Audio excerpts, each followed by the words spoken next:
Hi there, Rudyard Griffiths, the publisher of The Hub. Welcome to this, our continuing coverage of election 2025. We are on day 9. And as we do at the top of each and every program, let's give you a quick roundup on where the leaders are. Mark Carney is in Winnipeg this morning. We'll be looking here at the Hub for a policy announcement later in the day. He's also got some media availability, no doubt responding to the resignation of his GTA candidate on controversial statements related to China's policy towards foreign dissidents. Pierre Poilievre continues his tour in Atlantic Canada. Again, big rallies showing up for the Conservative leader. He'll make an announcement in St. John's, Newfoundland, as the day goes on. And Jagmeet Singh is in Edmonton. He's moving his campaign out west, coming from a big cycle through southwest and southern Ontario. So we'll continue to watch the NDP campaign for you as we go on.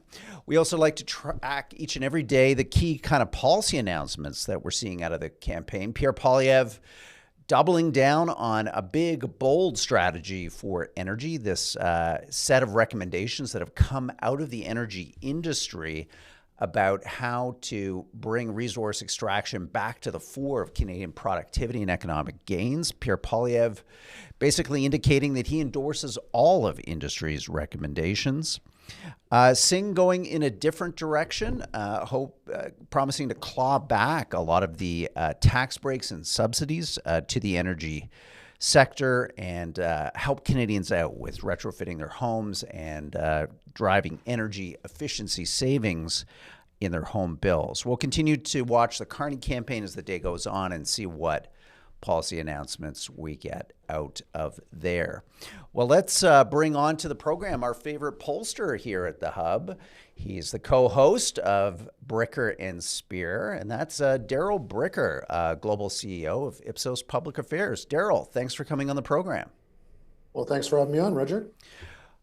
Well, Darrell, a consequential day. We are 24 hours or so out from Trump tariffs. The promised big announcement on April 2nd. Some early news just in the last hour that the U.S. administration, again, these are reports, so we're going to have to see what the day brings, but reports that the United States is considering an effective 20% tariff on imported goods into the United States. If that is where we land tomorrow, Darrell, how consequential do you think it'll be for the campaign?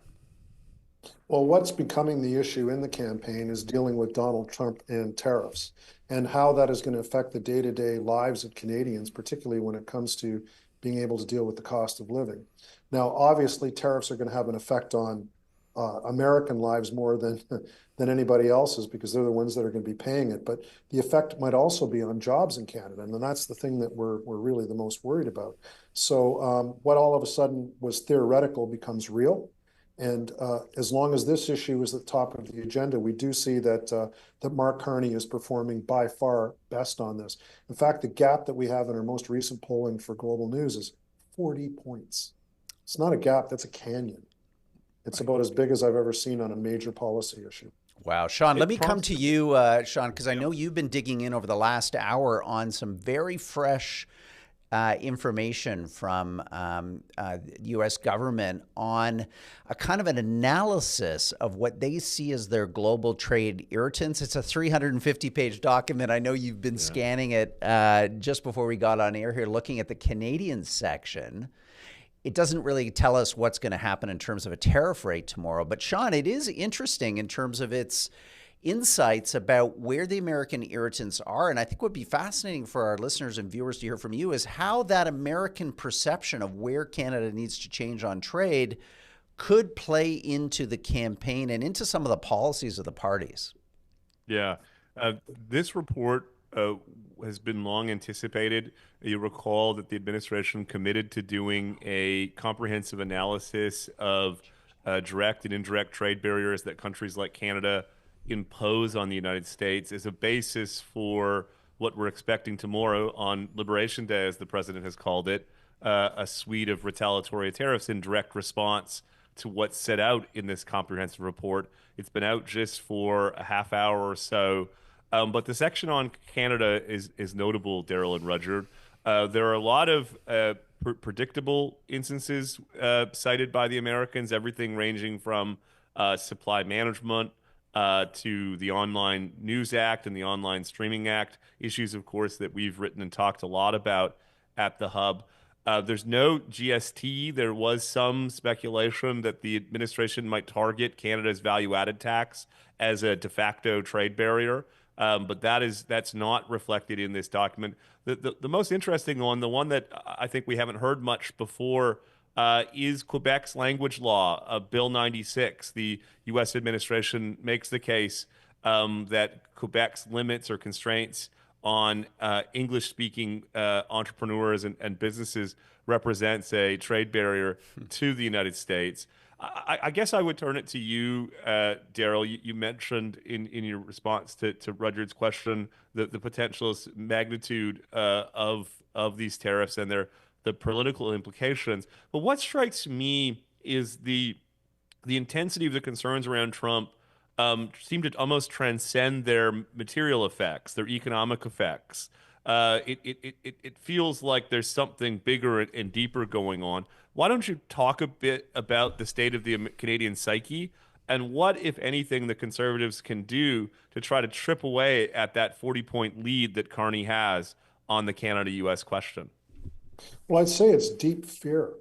This idea that there is this malevolent force in another country that's going to have a potentially devastating effect on Canada. And it's not like Canadians know what the effect of tariffs are. They haven't really experienced this before. So it's the anticipated aspect of this that's really difficult. So what they're looking for is political leadership that can reassure them in a couple of senses. One, that if there is any negotiation space, and if this looks like a list of things that we can negotiate on with the Americans, that the person who's in charge is best equipped to deal with that.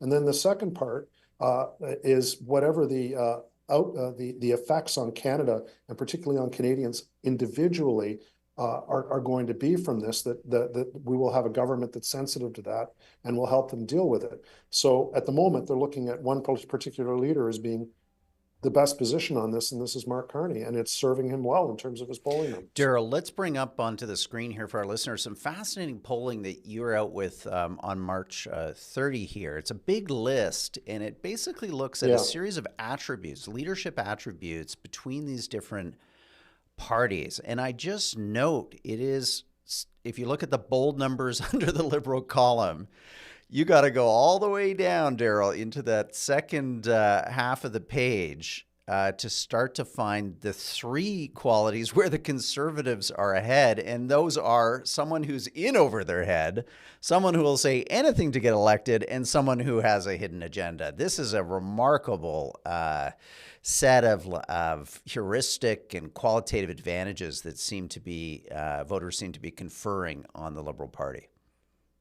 Yeah, so this was specifically about the political leaders of each of the parties, and not the parties themselves. And so what's happened in this election campaign is we've moved from a campaign over who's best able to deliver change to one in terms of who's best able to govern the country, who would be the best prime minister. That really is the ballot question. So we can talk about it being about trade, or we can talk about it being Trump, but it's really just like it was in 1988.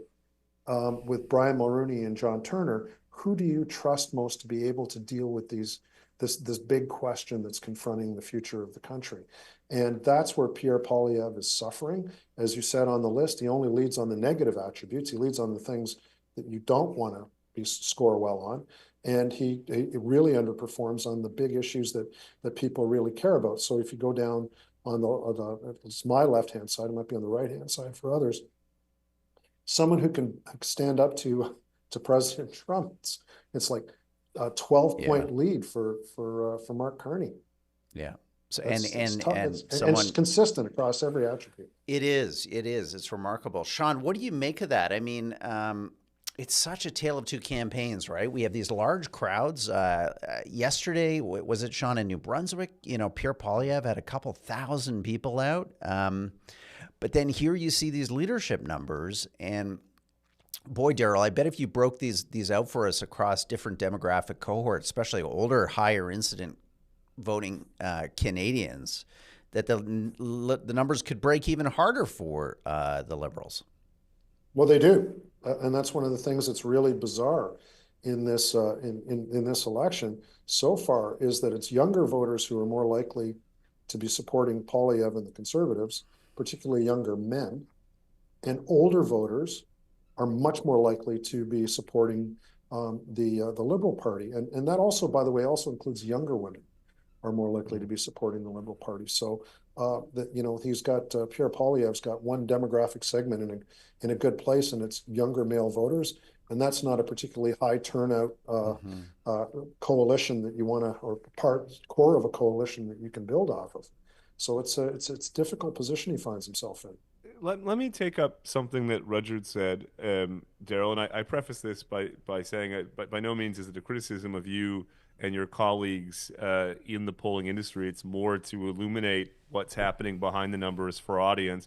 We've had a lot of incoming questions via the email and the chat about the seeming dissonance between the poll numbers that we've been discussing so far, and as Rudyard says, the virtually unprecedented crowds and audiences that Pierre Poilievre is getting across the country, including something like 2,500 or 3,000 people yesterday in New Brunswick. How do you reconcile that dissonance? How do you explain the seeming tension between the intensity and the enthusiasm amongst Conservative supporters and the party's stagnation in the polls? Well, the Conservatives have a very committed core, and it's pretty big. It's probably somewhere around 30%. So if you take 30% and multiply it by, 40 million people, or just reduce it by the amount of people who won't participate in the election, you're talking about an awful lot of people. So they can show up for a rally. They can, they can really demonstrate their passion for voting for Poilievre and the Conservative Party. But 30% is not going to get you the election. So exactly what the people who are writing in are saying is true. That's absolutely the case. But the problem is that the dissonance is between the size of the passion of the core and the passion of the electorate overall. And that's where the Conservatives are really struggling. They can't win with 30. Now, one of the things that shows up in the polling, and I know both of you have noted this, we haven't noted it so far, but I know you're aware of this, is that the Conservatives are actually doing in this election campaign better than they've done in the last three. Yeah. I mean, in our polling, they're at 38. I mean, Stephen Harper was at 31. Andrew Scheer was like 32, 33. I think Aaron O'Toole was around 33, 34. They're at 38. They've actually increased their support. So there is a large group of voters that are supporting the Conservatives. The problem is it's not large enough.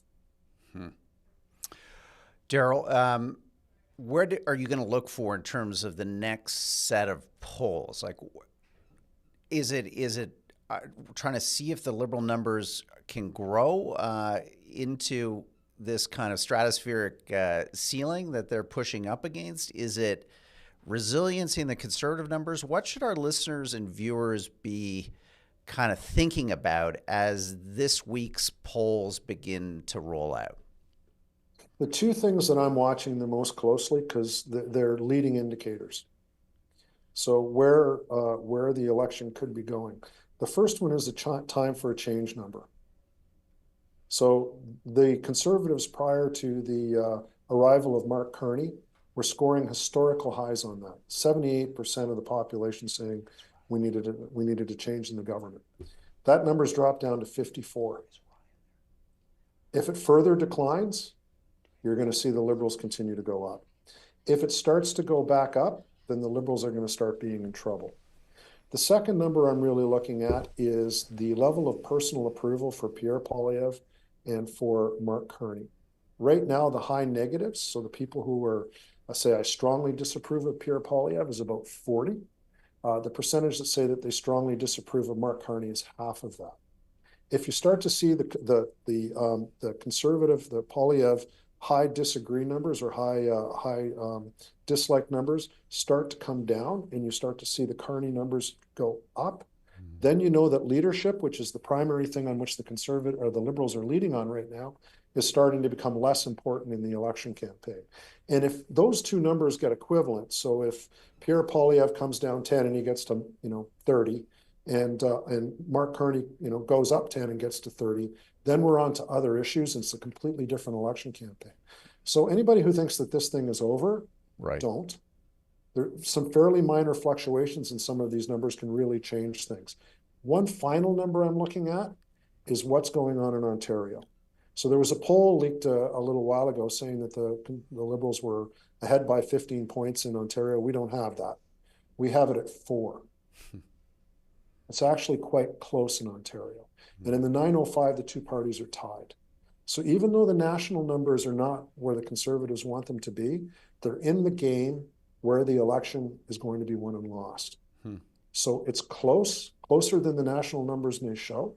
And fluctuations in just a couple of things could cause this thing to change. Yeah. I just want our viewers and listeners to know how fortunate we are to have Darrell Bricker as an analyst here at the Hub. He's bringing, what is it, Darrell, 3 decades? How many elections have you covered, polled on? My first was 1988. So I was actually very, very involved in the 1988 campaign with Alan Gregg, and I learned a lot. Yeah. So I've been through a free trade election. I've been through a trade election. I've been through a leadership election that looks an awful lot like this one. Yeah. And that's why I keep going back to this point about leadership. Right. Because that's the question. It's not about the details of the trade agreement. Yeah. It's not even necessarily about Trump. It's who can best deal with this. Well, you're joining us from merry London, so we're going to let you hit the pub and have a pint of bitter or something. That warm beer, Darrell. I don't know. I lived over there for a little while. I'm not a fan. What? Why? How can they drink that stuff? Sometimes it has like chunks in it, and it's weird. The Brits are weird that way. Mushy peas. They can have that one too. I don't want anything to do with that. Okay, Darrell. Let's get you back here in Canada soon, and everyone tune into Bricker and Spear, a terrific policy, political polling podcast that the Hub comes out with every 2 weeks.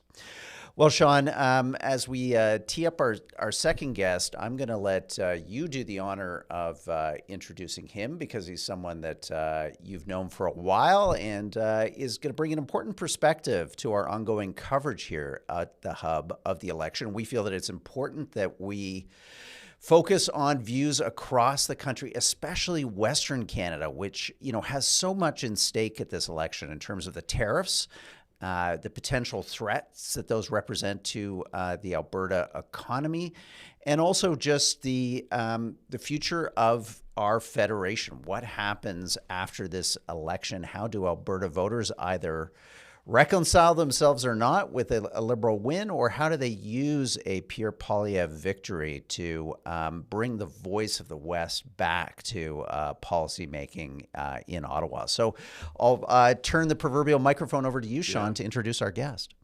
Yeah, great setup, Roger. We've been so grateful and proud for the quality of guests that we've had on our daily show over the course of this campaign, but we were really determined to make sure moving forward we have voices and perspectives from Western Canada, because, as you say, in so many ways, questions around national unity and Western alienation are implicitly on the ballot. And so we're grateful to have with us joining today Ryan Hassman, someone who has spent time in the world of politics and policy and media and commentary, based in Edmonton, a good friend of mine.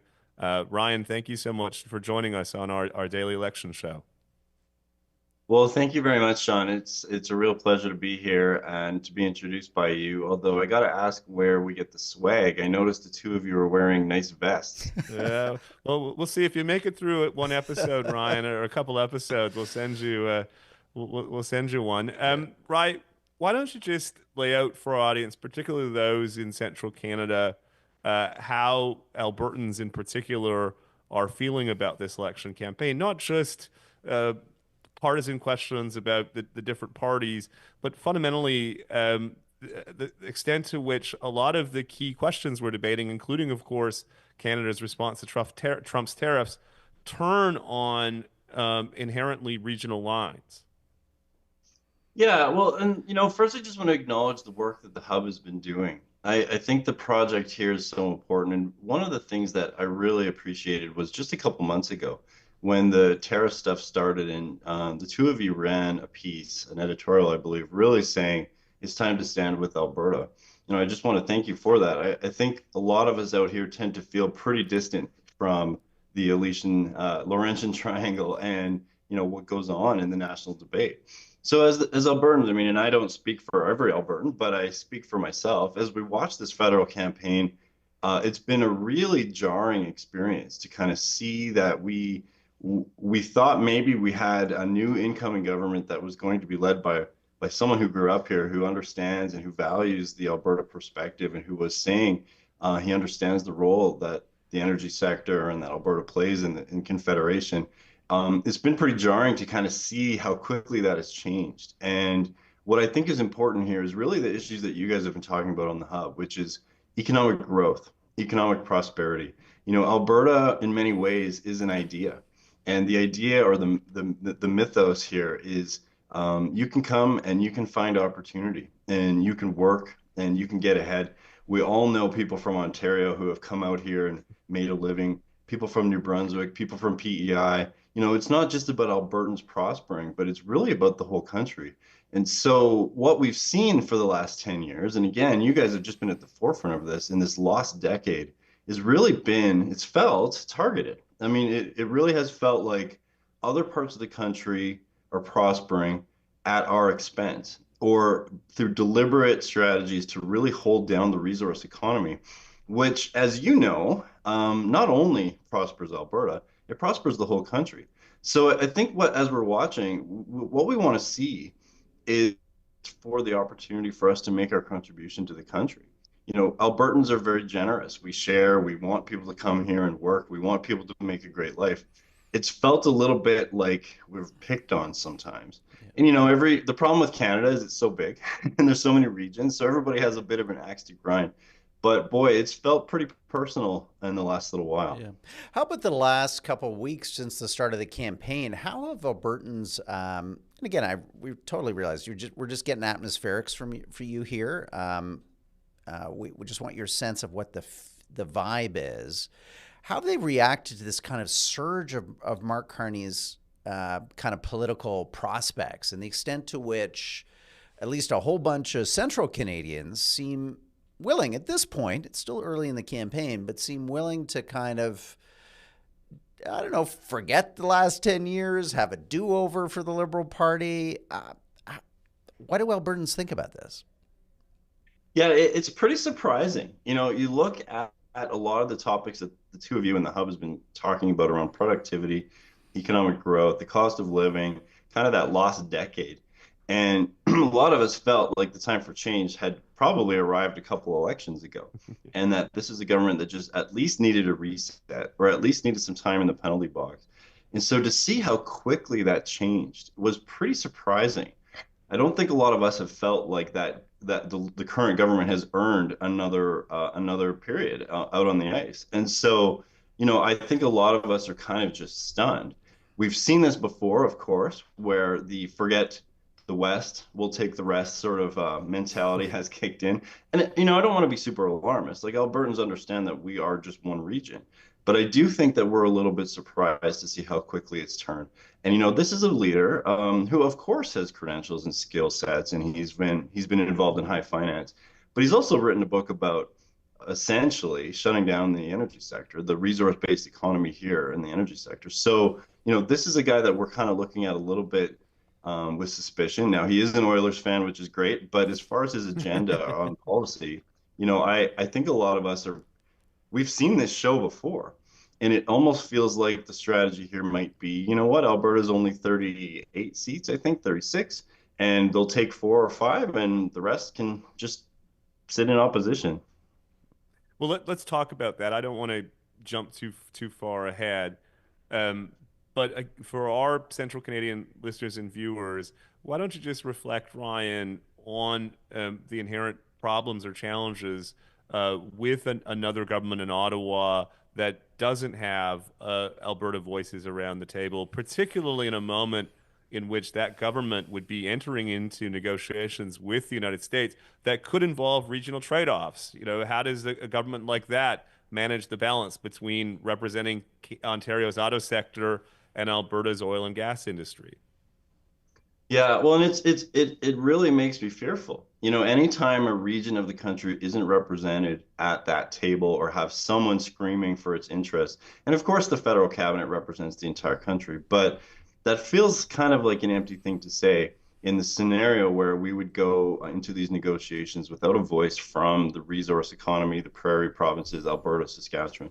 So thinking about a government that's been in charge for the lost decade and the last decade, representing us when no one's watching them, when there's no accountability, when the cameras are off, given what they say when the cameras are on. It makes me a little bit nervous about what they're going to say when the cameras are off, particularly when you hear that a lot of the same people around Mark Carney are the same folks who are around Justin Trudeau, whether it's Jerry Butts and others. And I don't know what the role is or who's really calling the shots, but when you replace the head with a different person with a lot of the same values, this is a leader who was Justin Trudeau's economic advisor, who has flirted with running for them for the last however long.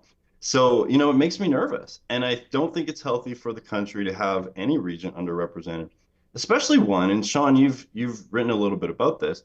Like when we talk about the energy sector, I guess the thing I want Central Canadians to know is this is not just Alberta. This is not like that TV show where they, pump oil and it's all this drama. The energy sector contributes roughly, well, I mean, I'm not an economist, so I shouldn't try, but the contribution to the economy is comparable to the auto sector. The contribution to jobs is comparable to the auto sector. Nobody would ever imagine asking Ontario to lead the tariff negotiation by putting the auto sector on the altar of things to give up. Why is it that we expect Alberta and Saskatchewan do the same with the oil sector or the energy sector? This country has to hang together, but that doesn't mean when an Albertan hears that, what we hear is, well, we're all going to hang together and offer you guys up as the first, the soldier in Braveheart who runs out and gets mowed down by the other army. So, we're all for fairness, but I don't know if fairness is what we hear from the current Carney approach to this. Yeah. Ron, as we wrap up this interview, what is your message to Central Canadians? What do you want them to understand about Alberta now during this election as Canadians, prepare to go to the polls in a matter of weeks? That fairness has to be a two-way street. Like Albertans are just as committed and patriotic to Canada as the rest of the country. But sometimes we've found in the last little while, the last 100 years, that at times the Liberal Party of Canada in particular expects to govern the rest of the country and just take its loss with the Alberta Conservative portion. That's something that's not healthy. All of us in conservative politics here are always saying we're federalists first. There's a national project, and Alberta's been such a big part of that story.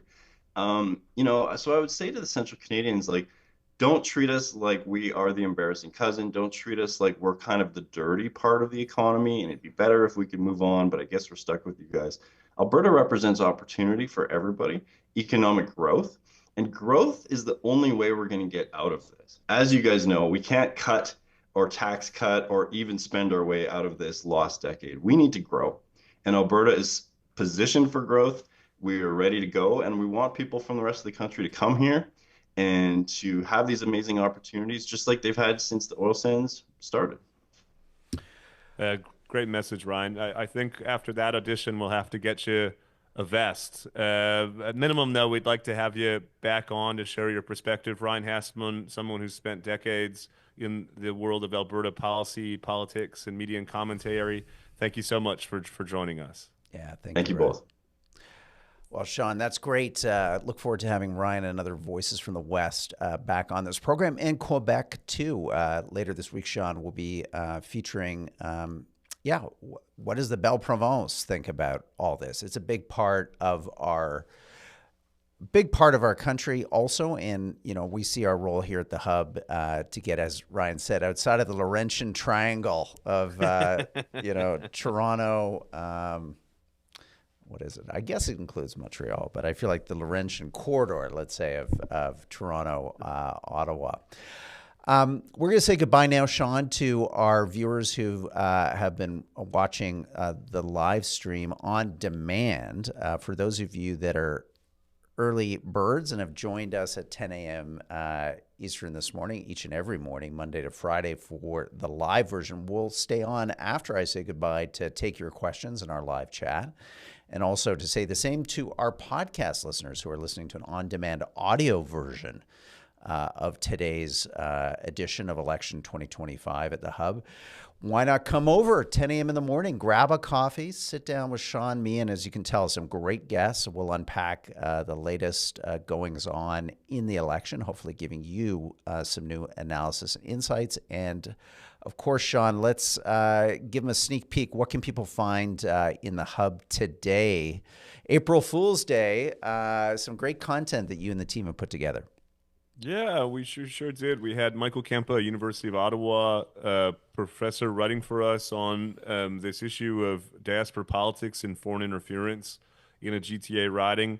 Rudyard, of course, the candidate in question resigned overnight, and our top-notch editorial team was making adjustments and edits to that article so that it was up to date when it hit people's inboxes this morning at 7 a.m. We have some really good economic analysis from Trevor Toom and Theo Argides and others about some of the various proposals we've seen.